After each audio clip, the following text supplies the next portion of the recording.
वस्सलातु वस्सलामु अला सुल्तानिस सलातीन सय्यदिल अंबियाई वल मुरसलीन मुहम्मदिनिल मुख्तार वालिहिल अतहार व अस्हाबिहिल अखियार। अम्मा बादु फ़अऊज़ु बिल्लाहि मिनश शैतानिर रजीम। बिस्मिल्लाहिर रहमानिर रहीम। वत्तख़िज़ू मिन मक़ाम इब्राहीम मुसल्ला। सदक़ल्लाहु मौलाना अज़ीम व सदक़ रसूलुहुन नबियुल अमीनुल मुबीनुल मकीनुल मतीनुल करीम व नहनु अला ज़ालिका लमिनश शाहिदीन व शाकिरीन वल्हम्दुलिल्लाहि रब्बिल आलमीन। मेंबर नूर पे जलवाबार उलमा अहले सुन्नत शोरा इस्लाम हरभंगा और दीगर मज़ाफ़ात से तशरीफ़ लाने वाले मोहतरम बुज़ुर्गों, नौजवान साथियों, अजीज़ बच्चों, इस्लामी रिश्ते की माँ और बहनों, अस्सलामु अलैकुम व रहमतुल्लाहि व बरकातुहू। आयत करीमा की फ़जीलतें और बरकतें हासिल करने से पहले आइए हम और आप इंतहाई मोहब्बत और अक़ीदत के साथ हुज़ूर शाह मदीना, राहते क़ल्ब सीना, ग़यासे दारैन, मोतिये कौनैन, रासुल वफ़ा, वजहुस सफ़ा, शम्सुद्दुहा, बदरुद्दुजा, नूरुल हुदा, नजमुन नदा, ऐनुत्तक़ा, ज़ैनुन नक़ा, कंजुल अता, कशफुल ग़िता, बहरुल मनन, नहरुस सुनन, जमीलुश शियम, शफीयुल उमम, साहिबे जूदो करम, हुजूर अकरम, सैयद आलम, नूरे मुजस्सम, ताजदारे अरब व अजम, फ़ख्रे बनी आदम, नबी मोहतरम, रसूल मुअज़्ज़म, नय्यर आलम, असले कायनात, खुलासे मौजूदात, हुजूर अहमद मुस्तफ़ा मोहम्मद मुस्तफ़ा सल्लल्लाहु अलैहि वसल्लम की बारगाह आलिया में दरूद पाक की डालियां निछावर करें बावाज़े बुलंद। अल्लाहुम्मा सल्ली अला सय्यदना मौलाना मुहम्मदिन व अला आलि सय्यदना मौलाना मुहम्मदिन बारिक वसल्लिम सलातम व सलामन अलैका या रसूल अल्लाह। एक बार और मोहब्बत से पढ़िए अल्लाह रब्ब मुहम्मदिन सल्लल्लाहु अलैहि वसल्लम नहनु इबादु मुहम्मदिन सल्लल्लाहु अलैहि वसल्लम सलातम व सलामन अलैका या रसूल अल्लाह। एक बार पूरी तवज्जो मदीना तैयबा में और मोहब्बत से नबी और आले नबी की बारगाह में सल्लल्लाहु अला नबी उम्मी वालही सल्लल्लाहु अलैहि वसल्लम सलातुम व सलामन अलैका या रसूल अल्लाह। मोहतरम हजरात, दारुल उलूम अशरफिया अजीजुल इस्लाम का तकरीबन ये 65वां सालाना इजलास है, जिसमें आपने बाद नमाज ऐशा से लेकर अब तक उलमाए किराम और शोरा इस्लाम को समाअत फरमाया। थोड़ी देर के लिए मैं भी हाजिर खिदमत हूं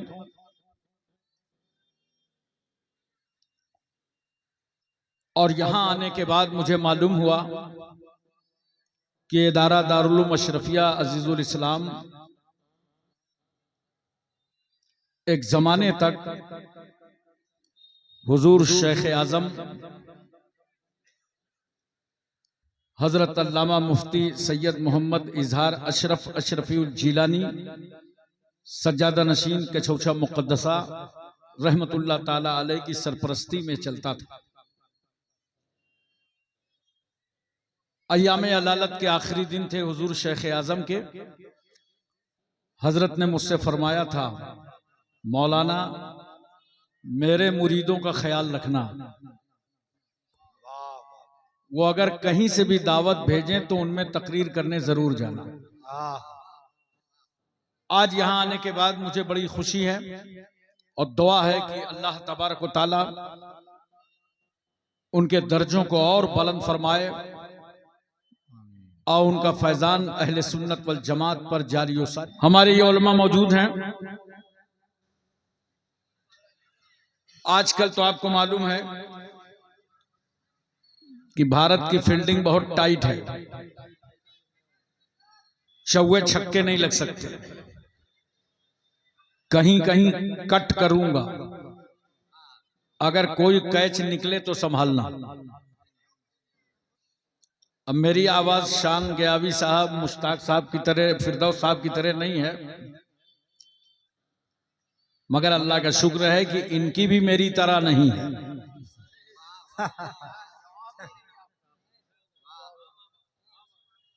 हमारे नाज़िम इजलास मुंबई खलास बड़े खुलूस से निजामत कर रहे हैं। वो चाहते हैं कि अच्छे टाइम पे तकरीर हो। ये एक समझदार नाज़िम होने की पहचान और मिसाल। मकसद होता है कि पूरा जलसा कामयाब हो।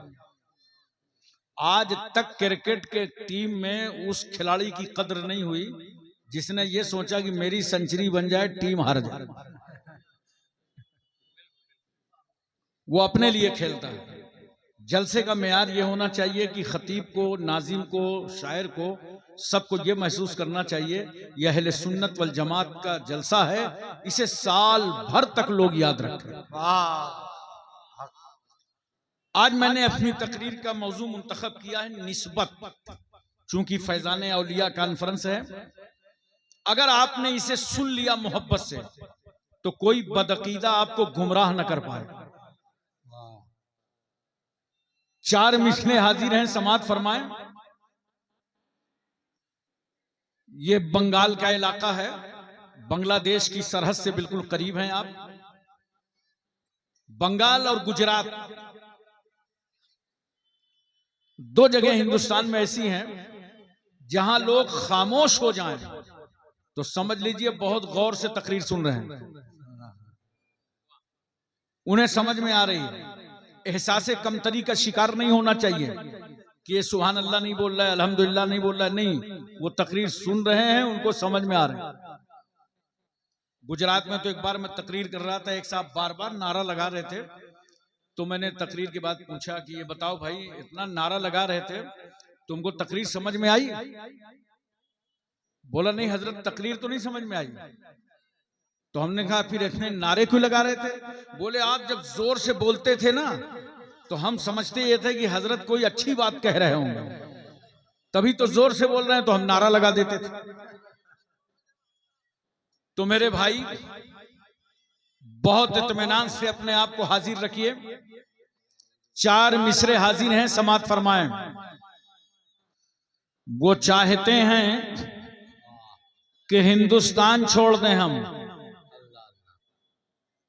वो चाहते हैं कि हिंदुस्तान छोड़ दें हम, बताओ भूत के डर से मकान छोड़ दें हम?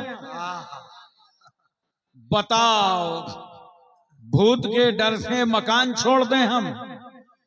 अब इस मकाम पे हाथों के आबले देखें, अब इस मकाम पे हाथों के आबले देखें। पहाड़ काट लिया है, चट्टान छोड़ दें हम? पहाड़ काट लिया है, चट्टान छोड़ दें हम? 4 मिसरे और सुनिए। हर आदमी कहता है हिंदुस्तान का सच्चा वफादार मैं हूं, लेकिन मैं दलील की रोशनी में बताने जा रहा हूं। हिंदुस्तान का सच्चा वफादार मैं ही हूं। परेशान मत होइएगा, ये मैं जो है ना शैतान वाली नहीं है, इस मैं में पूरी कौम शामिल है। हिंदुस्तान का सच्चा वफादार मैं ही हूं। कब्रों से पूछ, कब्रों से पूछ, असल जमींदार मैं ही हूं। कब्रों से पूछ, असल जमींदार मैं ही हूं। दरिया के साथ वो तो समंदर में बह गया, दरिया के साथ वो तो समंदर में बह गया, मिट्टी में मिलके मिट्टी का हकदार मैं ही हूं। मिट्टी में मिलके मिट्टी का हकदार मैं ही हूं। एक बात बताइए मोहब्बत से,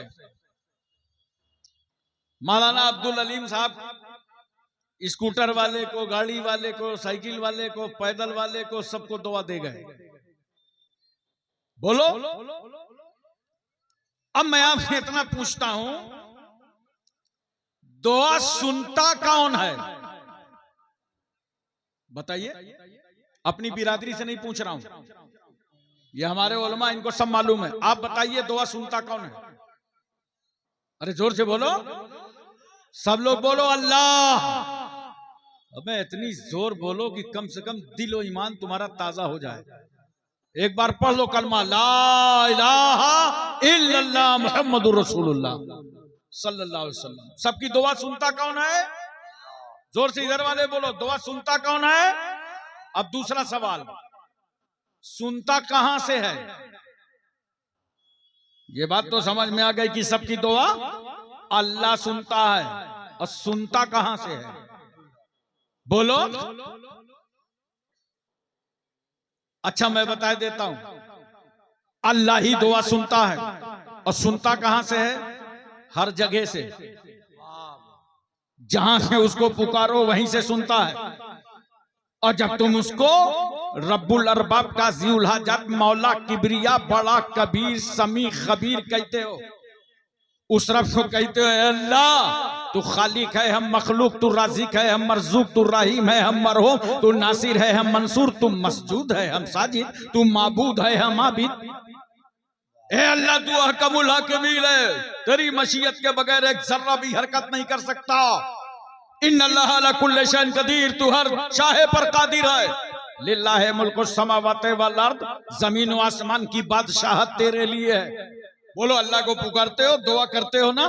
पहले तो ये बात सुन लो, ये जो जो तुम्हारी जुबान से निकलता है अल्लाह को याद करने में, दुआ करने में, बहुत सारे लोग कहते हैं हमारी दुआ कबूल नहीं होती, हमारी दुआ कबूल नहीं होती। अरे शबरात में दुआ मांगा था, शबे मेराज में दुआ मांगा था, जुमा को दुआ मांगा था, ईद बकरीद में दुआ मांगा था, तन्हाई में दुआ मांगा था, मगर दुआ कबूल नहीं होती। आज से ये जुमला बदल दो, ये मत कहना कि दुआ कबूल नहीं हुई, कहना है तो ये कहना डिमांड पूरी नहीं हुई। जो अल्लाह की बारगाह में डिमांड किया था ना, औलाद मिल जाए, कारोबार मिल जाए, प्लाट मिल जाए, खेती मिल जाए, खलियान मिल जाए, तो वो डिमांड पूरी नहीं हुई। ये मत कहो दुआ पूरी नहीं हुई, ये मत कहना दुआ पूरी नहीं हुई, दुआ कबूल नहीं हुई, डिमांड पूरी नहीं हुई। क्यों? इसलिए कि जो तुम्हारी जुबान से जुमले निकले हैं, अगर अल्लाह तुम्हारी डिमांड को पूरा ना करे तो समझ लेना इस दुआ की बरकत से तुम्हारे साथ होने वाले हादसे को अल्लाह ने टाल दिया। अल्लाह ने हादसा टाल दिया। लेकिन इंसान बड़ा जरी है, वो कह सकता है कि हादसे का इल्म तो अल्लाह को है, मुझे तो मालूम ही नहीं कि मेरे साथ कोई हादसा होने वाला था, ये इल्म तो अल्लाह को है। तो चलो ये भी मान लिया, ना आपकी डिमांड पूरी हुई, ना आपका हादसा टला, मुकद्दर ही में नहीं था हादसा। तीसरा फायदा सुनो दुआ का, तवज्जो कीजिए, दुआ का तीसरा फायदा सुनो। इन उलमा से दुआएं लिया करो, मस्जिद के इमामों से दुआ लिया करो, आलिमों से दुआएं लिया करो, अपने बुजुर्गों से दुआएं लिया करो, माँ बाप की दुआएं लिया करो। तीसरा फायदा सुनो दुआ का, अगर डिमांड पूरी ना हो, हादसा ना टले, तो याद रखना तीसरा फायदा दुआ का ये है कि जो अल्लाह को याद कर रहे हो, दुआ कर रहे हो ना, तो अल्लाह तुम्हारे ये जुमले, ये तुम्हारी दुआ मैदान हश्र में तुम्हारे नामे अमाल में नेकियों का जखीरा कर देगा, नेकियों का जखीरा कर देगा। तो उस वक्त मोमिन कहेगा काश मेरी और दुआएं ना कबूल हुई होती और आज सबका सिला मैदान हश्र में मिल गया होता। तो दुआ खूब किया करो। बस मैं कह ही रहा था, सुनता कौन है? जोर से बोलो, अल्लाह सुनता कहां से है? हर जगह से। जब अल्लाह ही सुनता है, हर जगह से सुनता है, तो अजमेर शरीफ क्यों जाते हो? बगदाद शरीफ क्यों जाते हो?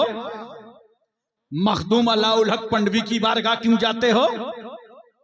अखी सिराज की बारगाह में क्यों जाते हो? अरे अल्लाह ही सुनता है तो कछौचा शरीफ क्यों जाते हो? महरेरा शरीफ क्यों जाते हो? बरेली शरीफ क्यों जाते हो? जब अल्लाह ही सुनता है और हर जगह से सुनता है, वो हर बंगा से भी सुनता है और दरभंगा से भी सुनता, तो फिर मजारों पे क्यों जाते हो? नोट करो, मजारों पे क्यों जाते हो? तुमसे कोई सवाल करेगा, यही तो कहेगा अल्लाह ही दुआ सुनेगा, हर जगह से सुनेगा, तो अजमेर क्यों जा रहा है? नोट करो, अल्लाह ही सुनता है, हर जगह से सुनता है, मगर अजमेर हम इसलिए जाते हैं, वलियों की मजारों पे इसलिए जाते हैं जहां पर अल्लाह के वली का मजार होता है, वहां से अल्लाह की रहमत करीब होती है। तो चलो उस जगह चलकर खुदा को पुकारो जहां से खुदा की रहमत करीब है, उस जगह अल्लाह को आवाज दो जहां से अल्लाह की रहमत करीब है। मगर जब आप लोग अपने घर से निकलते हैं मजारों के लिए, हाजिरी के लिए, पहुंच गए मजार, और जाने के बाद ना दुआ ना सलाम, जा करके पैर दाबने लगे, मजार दाबने लगे। लगता है बड़ा वफादार मुरीद आया है, आज हजरत की सारी थकावट उतार देगा। मजार को जाके दाब रहे हो, ये जाहिलाना रस्में हैं, ये जलसों में सीख के नहीं जाते हो, इन उलमा से सीखते नहीं हो, जाहिलाना रस्में दिखाते हो, तब बदअकीदे तुम पर उंगलियां उठाते हैं। सीख के जाया करो। इतनी बड़ी कॉन्फ्रेंस हो रही है, बैठो मोहब्बत से। मजारों को दाबने वालों, जाकर के साहिबे मजार को दावा मत करो, बल्कि सुनो, जब घर से निकला करो मजार पे हाजिरी के लिए, तो अपनी माँ के पैर दबा के निकला करो। अपने बाप के सर पर तेल डाल के निकला करो। माँ बाप को राजी नहीं कर पाते, ये पहली खानकाह है जो तेरे घर में बनी है, ये पहली दरसगाह है जो तेरे जन्मभूमि में है। एक का नाम माँ है, एक का नाम बाप है। पीर साहब के दिन भर हाथ पैर चूमेगा, नजराना भी पेश करेगा, बगैर नजराने के एक बार माँ के हाथ चूम के देख, बाप की पेशानी चूम के देख, इन दोनों से मोहब्बत करके देख। अबे तुम गाड़ियों में कुत्ते टहला रहे हो और माँ बाप का टूटा चश्मा नहीं बना पा रहे हो, माँ बाप की टूटी हुई लाठी नहीं लाके दे पा रहे हो। 1000 बार उम्रा करने जाओ, हाजिरी पर हाजिरी देते रहो, सहाबा की बारगाह में जाओ, अहले बैत की बारगाह में जाओ, तुम मदीना तैयबा चले जाओ, मगर अल्लाह तुमसे राजी ना होगा जब तक तुम्हारे माँ बाप तुमसे राजी ना होगा। हक नारे तकबीर, नारे रिसालत, असमते वालिदैन, नारे तकबीर। माँ की खिदमत करके, बाप की खिदमत करके अब आओ मजारों पे, जरा तवज्जो कीजिएगा। अब मजार पे आ गए तो देखो, पैतियाने से हाजिरी दिया करो, बोलो सुभान अल्लाह। पैतियाने से जाओ, जाकर के पहले सलाम करो और 4 हाथ दूर खड़े हो जाओ। मजार दाबने की जरूरत नहीं है, न बोसा लेने की जरूरत है, 4 हाथ दूर खड़े हो जाओ और पढ़ो फातिहा। आदाबे कुबूर में है कि जब फातिहा पढ़ो साहिबे मजार की बारगाह में, तो अपनी पीठ काबे की तरफ कर लो। तवज्जो कीजिएगा, पीठ जोर से बोलो तभी याद रहेगा, पीठ। और जब नमाज पढ़ते हो तो मुंह, दोनों में फर्क समझ में आया? नमाज पढ़ो तो मुंह काबे की तरफ, और मजार पे फातिहा पढ़ो तो पीठ काबे की तरफ। अब यहीं से समझ में आ गया कहां है वो लोग जो हमें कब्र पुज्जा और बिदती कहते हैं। नाजायज इल्जाम लगाने वालों, हमारा तरीका फातिहा बता रहा है कि जब हम नमाज पढ़ते तो मुंह काबे की तरफ, फातिहा पढ़ते तो पीठ काबे की तरफ। हमारा अंदाज़े फातिहा बता रहा है कि हम वली की इबादत के लिए नहीं आए बल्कि अल्लाह वाले की जियारत के लिए आए। लाजवाब लाजवाब। नारे तकबीर, नारे रिसालत, मसलके आला हजरत। नमाज और है, नियाज और है। जरा एक लम्हे के लिए मैं तवज्जो चाहता हूं, इसी बात को मैं और समझाना चाहता हूं। देखो कुरान का इरशाद है वत्तखिज़ू मिन मकाम इब्राहीम मुसल्ला, मकाम इब्राहीम को मुसल्ला बनाओ। ये मकाम इब्राहीम है क्या? एक पत्थर है। क्या है? इधर पैसे रख दो, जो पैसा लाएगा सब चंदे में जाएगा। और जिसने ये अक्लमंदी नहीं दिखाई तो बाबा का डंडा तैयार है, वो नजराना ठेल ठेल के उधर पहुंचा दे। जलसे वालों ने बड़े होशमंद आदमी को बैठाया है सामने, डंडा वंडा पूरी व्यवस्था करके बैठाया है ना। सदर साहब भी बहुत होशियार है। बहरहाल तवज्जो कीजिए जरा सा और अपने जहन पे इस बात को उतारने की कोशिश कीजिए। कुरान कहता है मकाम इब्राहीम को मुसल्ला बनाओ। ये मकाम इब्राहीम है क्या? एक पत्थर है। बोलो सुभान अल्लाह। सुभान अल्लाह। जरा समझने की कोशिश करो, जलसे में आए हो तो कुछ लेके जाओ। ये पत्थर है। अब पत्थरों की तकदीर देखना है तो शहर मक्का चलो। वाह वाह वाह। वहां एक पत्थर वो है जिसे रसूलुल्लाह ने चूमा है। एक पत्थर वो है जिसके बारे में नबी फरमाते हैं मैं उस पत्थर को पहचानता हूं जो मेरी पैदाइश से पहले मुझ पर सलाम पढ़ा करता था। अबे नबी पर पत्थर सलाम पढ़े? मैंने कहा यार तुम लोगों का दिल कितना पत्थर है कि अब तक सलाम का मूड ही नहीं बनाया है। अल्लाह। रसूल फरमाते हैं उस पत्थर को पहचानता हूं जो मेरी पैदाइश से पहले मुझ पर सलाम पढ़ा करता था। अब मुझे बताओ मोहब्बत से सुन्नियों, जब सलाम पढ़ने वाले पत्थर को रसूल पहचानते हैं तो फिर सलाम पढ़ने वाले सुन्नियों को कितना पहचानेंगे? लाजवाब। नारे तकबीर, नारे रिसालत, मसलके आला हजरत। नारे तकबीर। तो देखो रसूल सल्लल्लाहु अलैहि वसल्लम ने पत्थर को चूमा और रसूल सल्लल्लाहु अलैहि वसल्लम ने फातिमा के बेटे हुसैन को भी चूमा। अब कुछ लोगों को कंफ्यूजन हो गया, वो चूमना को पूजना समझ गए। ये कंफ्यूजन उनका इस कॉन्फ्रेंस में मैं दूर करना चाहता हूं। चूमना को क्या समझ गए? पूजना। और जबकि दिन भर अपने बच्चों को चूमते हैं और उसके बाद कहां कहां चूमते हैं बताऊंगा नहीं, समझ जाओ। अबे ये चूमना अगर पूजना होता तो मेरे रसूल ने न पत्थर को चूमा होता न अली के बेटे हुसैन को चूमा होता। अल्लाह अल्लाह। नबी ने दोनों को चूम करके बता दिया कि अगर हजरे अस्वद की तरह हजर मिले तो चूम लो और अगर हुसैन की तरह बशर मिले तो चूम लो। लाजवाब। नारे तकबीर, नारे रिसालत।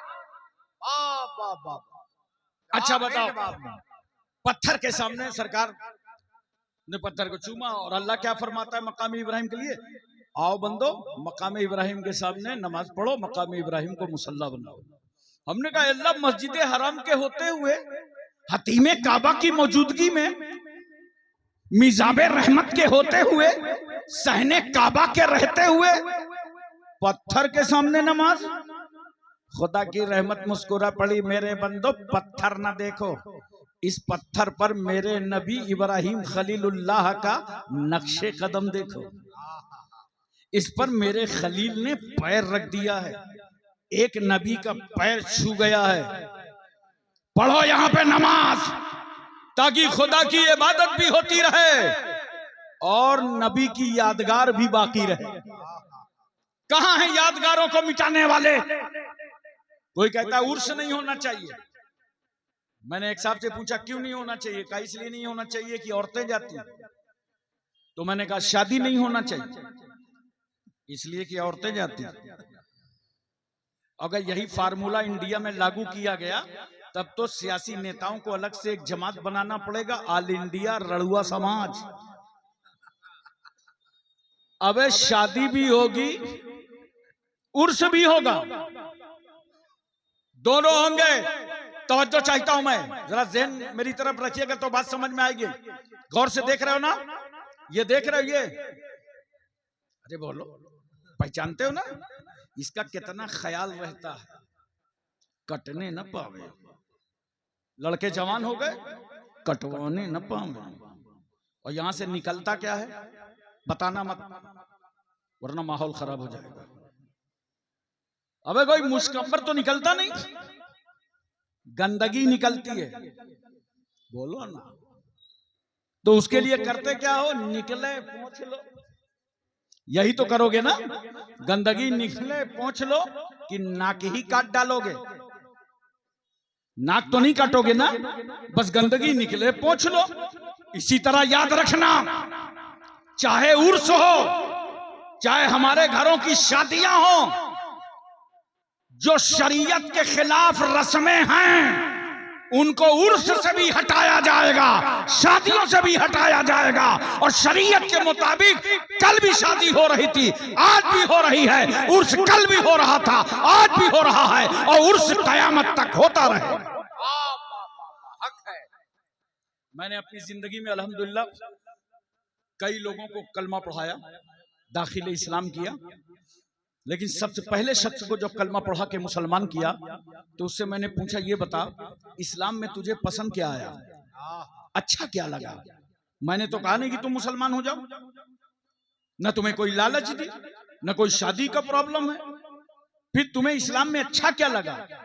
सुनो नौजवानों, तो नौजवान 22 साल का नौजवान कह रहा था गुरुजी हमने इस्लाम पढ़ा ही नहीं तो बतावें क्या। बस बात इतनी सी है कि ये जाजमऊ शरीफ कानपुर में हजरत मखदूम शाह आला रहमतुल्लाह अलैह का मज़ार अक़दस है। 27 सफर को कुल होता है और तकरीबन 5 लाख का मजमा होता है। और अल्हम्दुलिल्लाह मजमे में तकरीर और कुल की दुआ ये फकीर ही करता है। पूरा शहर उमंड आता है, हिंदू मुस्लिम सिख ईसाई सब आते हैं। का इसी मजार पे मैंने देखा कि बगैर भेदभाव के सभी लोग जा रहे हैं, तो मैंने भी स्नान किया, सर पे रुमाल रखा और दर्शन के लिए पहुंच गया। और जब मैं मजार पे पहुंचा, वहां खड़ा हुआ तो मेरी आत्मा को शांति मालूम हुई।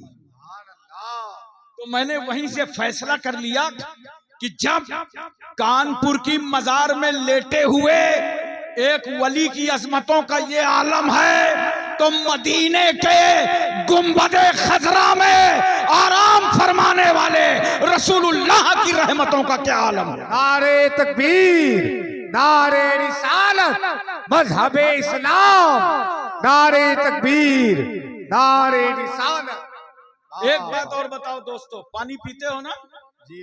थोड़ा हूं हाँ करो यार, मेरी तकरीर पार्टनरशिप में होती है। पीते हो ना? वादी का, नदी का, चश्मे का, इलाके का, कुएं का, हैंडपैप का, नगर पालिका की टंकी का पानी पीते हो ना? खड़े होके कि बैठ के? अबे जलसे में तो झूठ ना बोलो। चलो अब तक जो हुआ हुआ, आज से तय कर लो इंशाअल्लाह जब पानी पिएंगे तो बैठ के इंशाअल्लाह बोलो। कल सुबह बताओ बाजारों में जाके, होटलों में बैठ करके कि हम जलसे से दीन सीख करके आए। सुभान अल्लाह। बोलो जब पानी पिएंगे बैठ के पिएंगे, 3 सांस में पिएंगे। कभी कभी थोड़ा सा दिमाग लगाओ, काम बहुत बड़ा बन जाता है। गौर करना मेरी तरफ, देखो जैसे जूता चप्पल पहनते हो ना, बोलो जल्दी जल्दी हूं हाँ करो। बस मेरी बात एक याद रखना, जब जूता चप्पल पहना करो तो दाहिना पैर पहले डालो, और जब उतारना हो तो बायां पहले निकालो। देखो काम भी चल गया, सुन्नते रसूल भी अदा हो गई। पैजामा पहनते हो ना, अरे इतना खामोश हो, लगता है सब नागालैंडी हो। अरे पैजामा पहनते हो ना, जब पैजामा पहनो तो बैठ जाओ, और साफा बांधो तो खड़े हो जाओ। देखो काम भी चल गया और सुन्नते रसूल भी अदा हो गई। खाना खाते हो ना, दस्तरखान लगा लो, नमक रख लो, नमक से शुरू करो, नमक पे खत्म करो। 70,000 बीमारियों का इलाज है। सुभान अल्लाह, सुभान अल्लाह। और जब खाना खाने के लिए बैठो तो सबसे पहले हाथ किसके धुलाओगे? नोट करो, जो सबसे छोटा हो, खाने से पहले उसके हाथ धुलाओ। क्यों? अगर छोटे बच्चे के आपने हाथ नहीं धुलाया तो बैठे बैठे सोचेगा, या अल्लाह, जहां ऐसी ऐसी पर्सनालिटीज हो, खुदा खैर करे, उधर का माल इधर सप्लाई होगा या नहीं। तो बच्चे का दिल टूटेगा। इस्लाम दिल तोड़ने नहीं आया, इस्लाम तो टूटे हुए दिलों को जोड़ने के लिए। लाजवाब, पहले बच्चे के हाथ धुलाओ, क्या बात है। और जब खाने से फारिग हो जाओ तो जो सबसे बुजुर्ग हो उसके हाथ धुलाओ, सुभान अल्लाह, ताकि उसकी अजमत का परचम भी लहराता नजर आए। अब बहुत सारे लोग जानते हो, दस्तरखान तो साफ कर देते हैं, प्लेट नहीं साफ करते। मालूम है, जब प्लेट साफ करोगे ना तो ये प्लेट अल्लाह की बारगाह में दुआए मगफिरत करेगी। ये अल्लाह, जिसने मुझे इज्जत दी है तो उसे भी इज्जत अता फरमा। बोलो, समझ में आ रहा है ना? थोड़ा सा दिमाग लगाओ, कितने बड़े बड़े काम बन जाते हैं। लेकिन जानबूझकर जो तुम गुनाह करते हो, मुझे हैरत है कि नेकियां फ्री बट रही हैं। अल्लाह अल्लाह। बोलो, बैठने का कोई पैसा पड़ा है? ये स्टेज बना करके उलमा को बैठाया गया, इसका कोई पैसा पड़ा? नेकियां फ्री बट रही है। माइक लगा दिया, साउंड लगा दिया, आवाज जा रही है, फ्री नेकी बट रही है। और मार्केट में चले जाओ, बाजू में लोग पैसे दे दे के गुनाह खरीद रहे हैं। नेकी फ्री बट रही है और तुम पैसा देखे गुनाह खरीद रहे हो। आजकल हमारे नौजवानों को तो खरीदारी का भी शौक नहीं रह गया। मार्केट से जानते हो कपड़े जो खरीद के लाते हैं, फटे हुए कपड़े खरीद लाते हैं। जी जी जी। फटी पैंट खरीद के ला रहे हैं। अल्लाह हू, एक नंबर का पैसा मेहनत मशक्कत से कमाया और फटे कपड़े खरीद लाए। मैं भिंडी बाजार में था, मुंबई में, कुरला आ रहा था, साइड में गाड़ी आई, फिर बच्चा खड़ा था, उसने कहा हजरत कहाँ जा रहा है? मैंने कहा कुरला जा रहा हूँ। गाड़ी खाली थी, उसने कहा मुझे भी ले लीजिए। मैंने कहा बैठ जाओ। बच्चा बैठ गया। रास्ते में मैंने पूछा कि भाई कहाँ गए थे? कहा हजरत ईद आ रही है ना, शॉपिंग करने गया था, मैं कपड़े खरीदने गया था। मैंने कहा लाओ भाई कपड़े दिखाओ। देखो, बच्चों की दिलजोई किया करो। मेरा एक जुमला सुन लो, बड़ी कीमती बातें कह रहा हूँ, बड़ी कीमती बात कह रहा हूँ। हुजूर महबूब इलाही रहमतुल्लाह अलैह लिखते हैं, वो फरमाते हैं कि मुझे एक खत मिला। उलमा की खास तवज्जो चाहिए। वो फरमाते हैं कि मुझे एक खत मिला और जिस पर लिखा था कि हत्तल इम्कान लोगों के दिलों को राहत पहुंचाओ, लोगों को राहत पहुंचाओ। इससे बढ़कर बाजार में कोई कीमती चीज नहीं है। तो मैंने सोचा बच्चे की दिलजोई करूं, ये खुश हो जाएगा। और बच्चे जानते हो ईद बकरीद के कपड़े दिखाने में बहुत खुश होते हैं। तो मैंने कहा क्या लाए? बोला हजरत कपड़े खरीद के लाए। मैंने कहा लाओ भाई देखें। जैसे ही देखा तो जींस पैंट ऊपर लगी थी। अबे मैंने कहा तू ठग गया। कहा क्या हुआ? मैंने कहा ये पैंट तो फटी है। छोटा बच्चा था मगर जानते हो ऐसे हाथ रख, वो मेरे ही ऊपर अफसोस कर रहा था और ऐसे कर रहा था। सोच रहा था ये बहुत पुराने आदमी हैं, सजा से बचने की सबील करते हैं, पुराने लोग हैं, पुराना वकील करते हैं। मैंने कहा क्यों फटी खरीद लाया? अरे बोले हजरत फैशन चल रहा है। क्या हो गया मुसलमानों तुम्हारी खोपड़ी को? इस्लाम ने, सूफिया ने तुम्हारे हाथ में कैंची नहीं दी कि तुम काटो। तुम्हारे हाथों में सुई और धागा दिया है ताकि कटे हुए को, फटे हुए को तुम सिलते रहो। मुसलमानों ये तुम्हारी शान है। तुम फटे कपड़े पहन रहे, फटे कपड़े पहनने से बरकत नहीं होती, रिस्क में बरकत नहीं होती।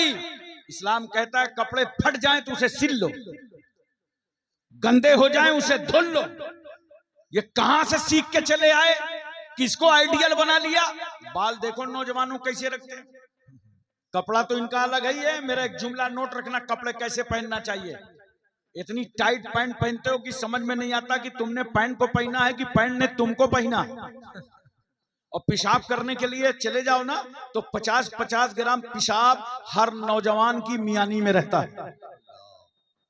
और आका सल्लल्लाहु अलैहि वसल्लम क्या फरमाते हैं, सुनो, इस्तनज़हू अनिल बौल फ़इन्नहु आम्मतु अज़ाबिल क़ब्र मिन्हु। ऐ लोगों, बचो पेशाब की छींटों से, आम तौर से अज़ाब कब्र इसी से होता है। जो पेशाब की छींटों से अपनी हिफाजत नहीं करेगा, कब्र का अजाब उसे मुमकिन है कि हो जाए। इसलिए बचो इन गंदगियों से। कपड़े कैसे पहनना चाहिए? कपड़े ऐसे पहनो जिसमें तहारत में भी आसानी हो और इबादत में भी आसानी हो। नौजवान को देखो जरा, बाल कैसे रखे, इधर से कटा के, उधर से कटा के, आगे से कटा के, पीछे कटा के, बीच में इस तरह रखे जैसे मुर्गी का झुआ। बोलो, लगता है किसी समंदर का जजीरा रखे हुए। ये बाल किसने बता दिया? ये कौन आइडियल है तुम्हारा? ऐसे बाल क्यों रखने लगे? कड़े पहनने लगे? बताओ, ये कड़ा पहनना किसने सिखा दिया तुमको? जीनत मर्द के लिए हराम है, और प्लास्टिक, लोहा, स्टील, तांबा, ये मर्द औरत सब के लिए हराम है। ये हराम चीजें मत पहनो। बाल कैसे रखना चाहिए? सुनो नौजवानों, 3 तरीके के बाल साबित हैं। या तो सर के बाल पूरे कसर करा दो, या ताबदोश या ताबगोश, या कान की लौ तक बाल रखो, और या तो शाने तक बाल रखो। ये 3 तरीके के बाल रखा करो। बोलो मोहब्बत से सुभान अल्लाह। अरे कुछ समझ में आ रहा है? बोलो, दिलो दिमाग में बातें उतर रही हैं। आइडियल किसी दूसरे को बना बैठे तुम। आजकल तो अल्लाह महफूज रखे, शहरों में चले जाओ तो खड़े खड़े खाना खा रहे हैं, भाग भाग के खाना खा रहे हैं। क्या बोलते हैं उसको, कौन सा सिस्टम? Buffet system. अभी मैंने उत्तर प्रदेश में एक जगह पूछा इसको क्या कहते हैं खड़े खड़े भाग भाग के खाना खाने को, तो एक साहब बोले बम्फर सिस्टम। आप तवज्जो कीजिए, आप आइडियल बना किसको रहे हैं? एक अच्छी दावत मिली है महीने भर में, हफ्ते भर में, तो अल्लाह का शुक्र नहीं अदा कर पा रहे हो, खड़े खड़े खाना खा रहे हो भाग भाग करके। हमें आज तो 2 रकअत नमाज नफिल पढ़ के घर से जाते, अल्लाह तेरा लाख लाख शुक्र है, आज व्यवस्था बड़ी अच्छी है। ये नहीं करोगे और बाद में कहोगे कि मौलाना लोग मुर्गा बहुत खाते हैं। और जानते हो, ये हमेशा वही बोलेगा जिसने कभी आलिम, हाफिज, इमाम की दावत न की हो। जी जी जी, अक्सर आप देख लेना मोहल्ले में, ये वही बोलेगा। जी जी, जिसने कभी ना आपको पूछा वही बोलेगा मौलाना लोग मुर्गा बहुत खाते हैं। अरे यार, मुर्गा तुम रोज खाओगे? मैं आसान तरीका बताता हूँ। ये उलमाए किराम की तरह से पढ़ो नमाज़े पंजगाना, पढ़ो तस्बीह फातिमा, अल्लाह तुम्हारा रिस्क भी कुशादा फरमा दे। तो आइडियल किसी अदाकार को न बनाओ, फिल्मी स्टार को न बनाओ, बंबई के नचनियों और गुंडों को आइडियल न बनाओ।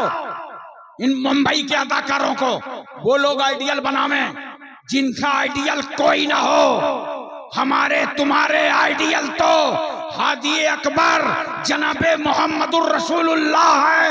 हमारे आइडियल तो सैयदना सिद्दीक़ अकबर हैं, फारूक आजम हैं, उस्मान गनी हैं, मौला अली हैं, हजरत साद हैं, सईद हैं, तलहा, जुबैर, अम्मार, बुजर, Khalid bin Walid, Abu Ubaida bin Jarrah, Abdul Rahman bin Auf, Suhaib Rumi, Salman Farsi, Bilal Habshi, Hazrat Anas, Abu Huraira, Abu दरदा, Amir Hamza. हमारे आइडियल गौसे आजम हैं, ख्वाजा गरीब नवाज हैं, आकाए नक्शबंद हैं, मौलाए सोहरवर्द हैं। हमारे आइडियल कुतुबुद्दीन बख्तियार काकी, महबूबे इलाही, साबिर कलियरी, जिंदा शामदार, वारिसे देवा, मखदूम के चौचा, मखदूम जाजमऊ, नसीरुद्दीन चिराग देहलवी, शाह जमालुल्लाह रामपुरी, मुनव्वर अली शाह इलाहाबादी, शरफुद्दीन आया मोनैरी, अलाउल हक पंडवी, आखी सिराजुद्दीन, मखदूम माहिम, बाबा बहाउद्दीन, बाबा ताजुद्दीन, मखदूम शामीना, सैयद सालार मसूद गाजी, सरकारे महरेरा। हमारे आइडियल तो इमाम अहले सुन्नत, मुजद्दिद इस्लाम, आला हजरत फाजिले बरेलवी। नारे तकबीर, नारे रिसालत, मसल के आला हजरत। लाजवाब लाजवाब, बहुत खूब। बहरहाल दोस्तों, मैं एक बात अर्ज कर रहा था, पूरी तवज्जो है ना बोलो, जी जी। जहन हाजिर रखो। सारा पानी बैठ के, अगर कोई हाजी साहब आबे जमजम ला के दे दे, अरे बोलो ना, खड़े हो। मैंने कहा यार सारा पानी बैठ के आबे जमजम खड़े हो गए, आप आबे जमजम के लिए क्यों खड़े हुए? तो आप कहेंगे हजरत ये जो आबे जमजम है ना, एक नबी की एड़ी से छू गया है, इस्माइल अलैहिस्सलाम के पैरों से टच हो गया है, इसलिए इस पानी की ताजीम के लिए हम खड़े होते हैं। अच्छा सुन्नियो, तुम आबे जमजम के लिए खड़े हो तो मुझे कोई ताज्जुब नहीं है, मुझे तो ताज्जुब उन लोगों पर है जो नबी के लिए नहीं खड़े होते, पानी के लिए खड़े हो जाते। नबी के लिए नहीं खड़े होते, पानी के लिए खड़े हो जाते हैं। एक बात मुझे बड़ी प्यारी बात याद आ गई, ये बात मुझे हुजूर शेख आजम ने बताया है, इसके रावी वो हैं, वो बताते हैं, फरमाने लगे एक बार मुझसे कि वालिदे गिरामी सरकारे कलाम हुजूर सैयद मुख्तार अशरफ अशरफुल जीलानी रहमतुल्लाह ताला अलैह, ये वो बुजुर्ग हैं जिन्होंने हुजूर मुफ्ती आजम हिंद बरेलवी रहमतुल्लाह अलैह की नमाजे जनाजा पढ़ाया। सुभान अल्लाह, सुभान अल्लाह। फरमाते हैं कि वालिद साहब पड़ोसी मुल्क पाकिस्तान गए, और जब वापसी का वक्त हुआ तो एक मुरीद आया, उसका नाम अब्दुल मजीद था, और आके कहता है कि हजरत 2 मिनट मेरे घर तशरीफ ले चलें। तो हजरत ने फरमाया नहीं भाई, टाइम नहीं है, वापसी जब होगी दोबारा दौरा होगा तब मैं चलूंगा। मुरीद तो जानते हो कितना पीछे पड़ जाते हैं पीर के, अरे बोले हुजूर 2 मिनट 2 मिनट। बहरहाल हजरत ने दिलजोई फरमाई और अब्दुल मजीद के दरवाजे पर खड़े हुए, कराची का वाकया है, और उसके दरवाजे पे जाके खड़े हो गए। तो हजरत फरमाते हैं अब्दुल मजीद 1 मिनट पूरा हो गया। तो अब्दुल मजीद समझ गया दूसरा पूरा होगा चले जाएंगे। वो समझ रहा था इंडिया पाकिस्तान का 2 मिनट कम से कम 20 मिनट, उसको क्या मालूम था कितनी वजादार शख्सियत है। दौड़ा दौड़ा अंदर गया, बीवी से कहा ऐसा है सरकारे कला आए, सैयद साहब आए हैं, कचौता शरीफ के सज्जादा नशीन आए। तब अरे 1 गिलास पानी दे दो। कब बैठाओ, नाश्ता कराओ, चाय पिलाओ। कहा नहीं टाइम नहीं है, 1 गिलास पानी दे दो, बस पानी पिएंगे चले जाएंगे। बीवी ने 1 गिलास पानी दिया, अब्दुल मजीद पानी लेके आया, सरकारे कला रहमतुल्लाह अलैह खड़े थे, खड़े खड़े पानी पीने लगे। अगल बगल कुछ मौलवी खड़े थे, और मौलवियों से काहे को बर्दाश्त हो। देखा कि सरकारे कला खड़े खड़े पानी पी रहे हैं, टेउनी चलने लगी। देखा सैयद साहब पानी खड़े खड़े, पीर साहब पानी खड़े खड़े, सज्जादा नशीन पानी खड़े खड़े, आले रसूल पानी खड़े खड़े। हजरत ने मुतवज्जे होके फरमाया भाई मौली साहब क्या बात है? कहा कुछ नहीं हजरत, आपस में बात चल रही है। हजरत फरमाते हम भी तो आपस ही के हैं, थोड़ा हमें बता दो। कहा नहीं ये लोग असल में क्या बताएं, हम लोग मुरीदों को डांट रहे थे, समझते कुछ है नहीं। हजरत के पास टाइम नहीं था, जबरदस्ती घर ले आए, और हजरत को खास ख्याल नहीं रहा, और हजरत ने खड़े खड़े पानी पी लिया है। हजरत कोई बात नहीं, अरे कोई खास बात नहीं, अरे होता रहता है, ऐसा कुछ दिल में न लाइएगा, फील न कीजिएगा, अरे कोई खास बात नहीं हजरत।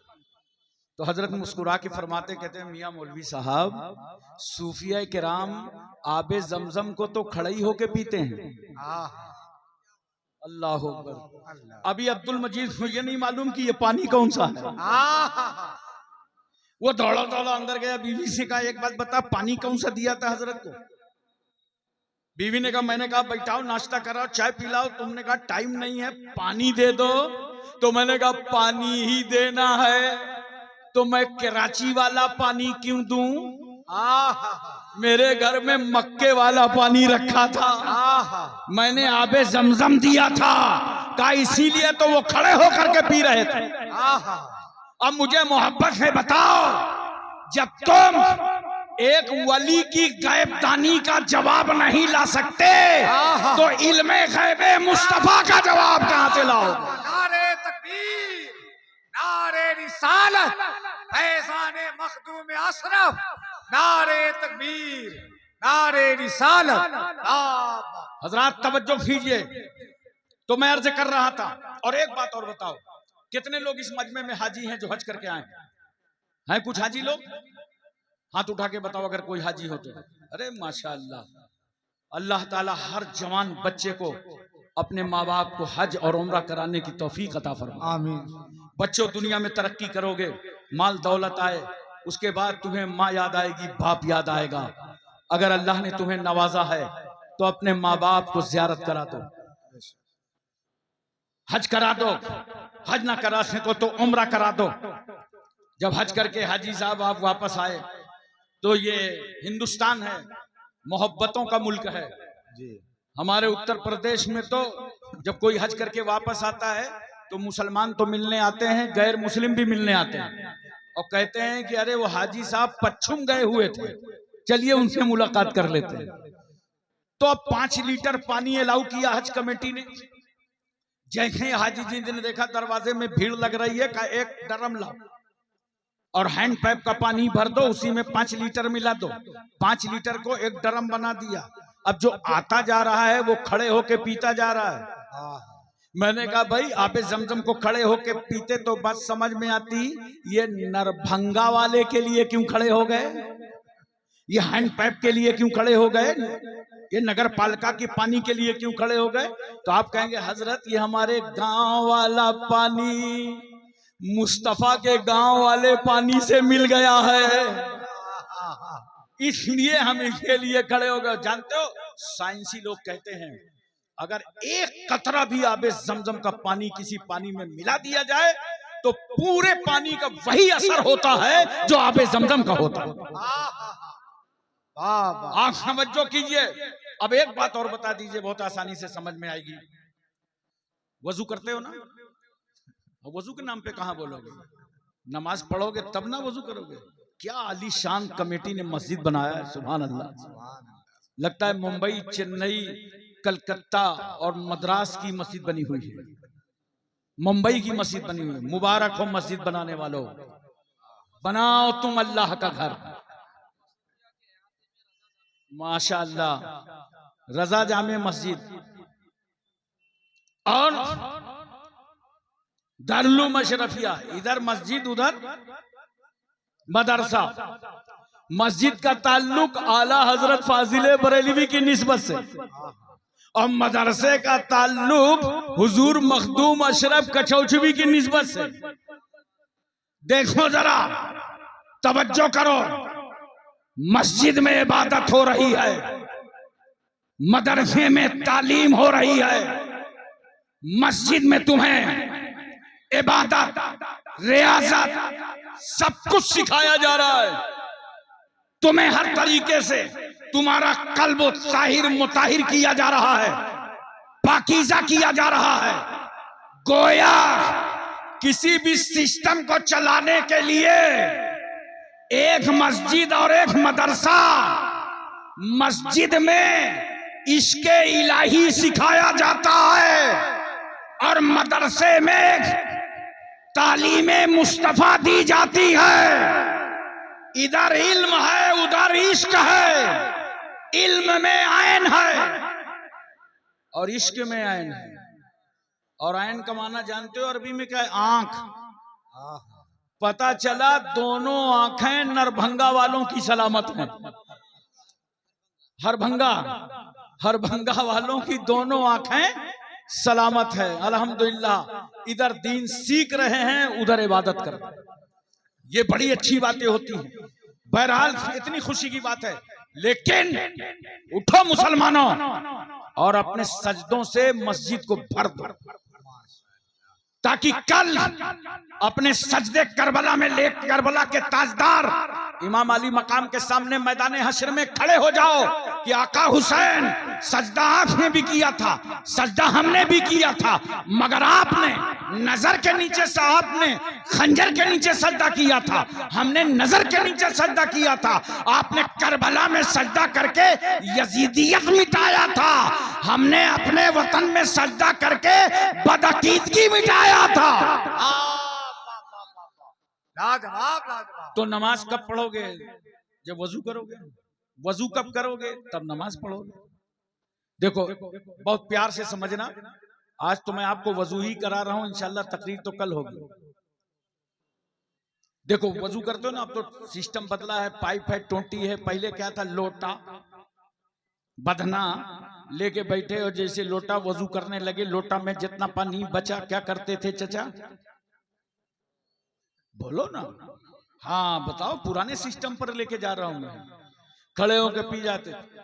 आप खड़े क्यों होते थे? तो आप यही कहेंगे इसलिए खड़े होते थे कि ये वजू का पानी है, इसलिए ताजीमन खड़े होके पी लेते थे। मगर आज मैं आपकी अक्ल खोल दूंगा, ये वजू का थोड़ी है, ये तो बचा हुआ है। वजू वाला तो बह गया, हाथ धोया कंट्रोल से बाहर, चेहरा धोया कब्जे से बाहर, पैर धोया गिरफ्त से बाहर, तो जिससे वजू किया वो तो नाली में बह गया, और जो बचा है उससे वजू किया ही नहीं है। अगर इसने वजू किया होता तो ये भी बह गया होता। ये बचे हुए के लिए क्यों खड़े हुए? तो आप कहेंगे हजरत ये बचा हुआ पानी वजू वाले पानी से टच हो गया है, इसलिए इस पानी की याद ताज़ीम करते हैं। बताओ मोहब्बत के साथ मुसलमानों, हम अहले निस्बत हैं, हम अहले सुन्नत हैं, हम अहले मोहब्बत हैं। एक पानी आबे ज़मज़म से छू जाए, एक पानी वजू के पानी से टच हो जाए, एक पानी नबी की एड़ी से छू जाए, तो हम उस पानी की ताज़ीम करते हैं। अरे इसीलिए तो हम ताज़ीम करते हैं सैयदना गौसे आजम की, ख्वाजा अजमेरी की, मखदूम अशरफ कचौचवी की, आला हजरत फाजिले बरलवी की, इसलिए कि इन बुजुर्गों का इश्क इसके रसूल से छू गया है, इसके मुस्तफा से छू गया है, इसके इलाही से इनका सीना गंजीना बन गया। नारे तकबीर, नारे रिसालत, फैज़ाने औलिया कॉन्फ्रेंस, हजरत अल्लामा मुफ्ती हासिम साहब किबला, नारे तकबीर, नारे रिसालत। तकरीर समझ में आ रही ना? कल इंशाल्लाह मैं 11 बजे बैठूंगा, आप टाइम से आइएगा। वाखिर दावाना अनिल हम्दुलिल्लाह।